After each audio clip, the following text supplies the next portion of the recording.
আজকে আমাদের রেসিপি হলো আলু কাবলি।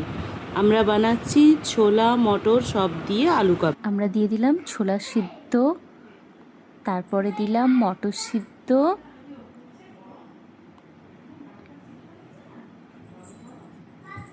এরপরে দিয়ে দেব আলু সিদ্ধ, এরপরে আমরা দেব শসা কুচি, গাজর কুচি, এরপরে দিয়ে দিলাম পেঁয়াজ কুচি,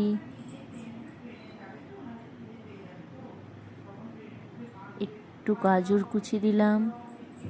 গাজরটাকে আমরা স্ক্র্যাবারে গ্রেট করে নিয়েছি। তারপরে দিয়ে দেব টমেটো কুচি,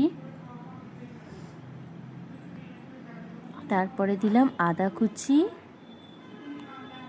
তারপরে দিয়ে দিলাম লঙ্কাটা খুবই অল্প দিয়েছি, তারপরে কাঁচা পেঁয়াজ,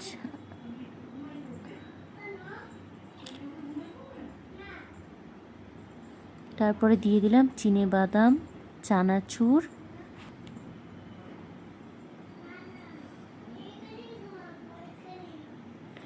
এরপরে দিচ্ছি নুন, তারপরে আমরা দেব বিট নুন, চাট মশলা,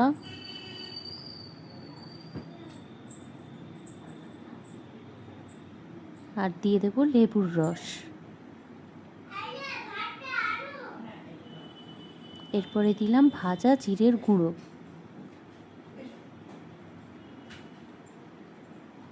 তারপরে দিয়ে দিলাম আচার।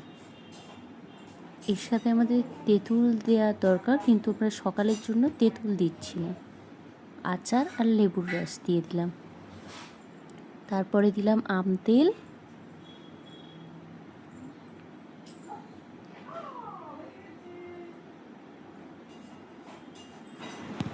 এবার আমরা করে দিলাম ঝুরি ভাজা দিয়ে গার্নিশিং, আর একটু নারকেল দিলাম। আমাদের বেশি ছিল না বলে অল্প নারকেল দিয়ে গার্নিশিং করেছি, আর ঝুরি ভাজা দিয়েছি। এইভাবে আপনারা বাড়িতে বানিয়ে খেতে পারেন, অসাধারণ টেস্ট হয়েছিল খেতে। হয়ে গেল আমাদের টেস্টি আলু কাবলি রেডি।